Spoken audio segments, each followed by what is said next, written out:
Hi, welcome to the Thrifty Moms DIY. Today we're going to go over how to paint a featured wall.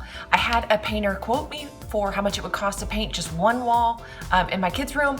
He said it was anywhere between $100 to $200 depending upon the type of texture that we wanted. We really didn't want anything too complex, so I went ahead and did it. Cost me about maybe $30 for the paint. I already had the supplies. Works out great. We'll show you the tips.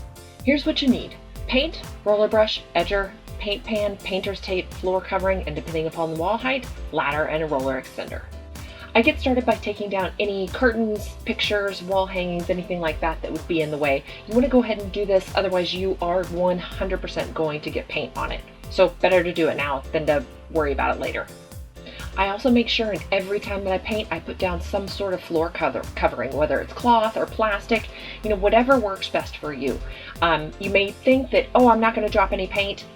You never know when you actually will, and I especially didn't want to drop it on this carpet. Painting is a great family project. You can get your kids involved, get the neighbors involved if you want to. They really can help out. They might not be able to do everything, and they may make it to where you have to fix some issues and some mistakes, which I absolutely had to do with my son. But it's really a wonderful time to get together and do things together. A lot of these projects that I do, that is my goal. What can we do together? What can we do to make it to where we spend time together, but also get some things done on our to-do list? Now, depending upon how you like to paint, you can either paint the edges first or paint the wall first. I'm sure if you asked a professional, they would say to do the edges. I was really excited to get this done, so I just went ahead and started painting the walls. The type of paint that I have, you couldn't tell that I did one before the other. Sometimes different types of finishes, maybe a flat finish or an eggshell finish, might not work as well if you do the main wall first and then do the edges second, but this is a semi-gloss finish, so it handled it perfectly.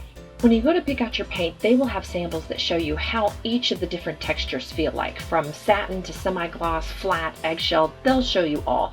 There are also suggestions on which one you should use for walls, for kitchens, bathrooms, for trim and doors.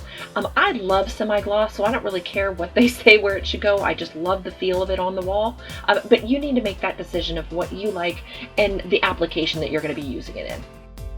Around these areas, it's best to use a brush or a small edging tool.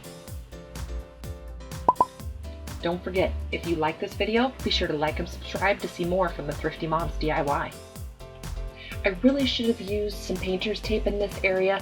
I had to go back afterwards and clean up the spots where I hit the white trim, but I use an edger tool or I use a brush in these areas to really get the fine details. If you do make some messes, just quickly get a wet cloth and kind of scrub it off. It usually comes off pretty easily. When you're doing a feature wall, you really want to make sure you don't get paint on any other walls. The edger tool really helps out with it, especially if your walls have some texture. The best tip I can give you with the edger tool, make sure you don't have too much paint on it, or else you start to squeeze it out and then it gets pushed onto other walls whether you want it to or not. When you're doing a feature wall, patience really is the key, because you're not going to be painting all 4 walls, so it doesn't matter if you get paint on the other wall. This case, so you save some time, just have some patience, go real slow, and it can look wonderful. Here's a great before and after, and here's also an example of our daughter's room. Thank you so much for watching this tutorial. Like and subscribe to see more from the Thrifty Moms DIY.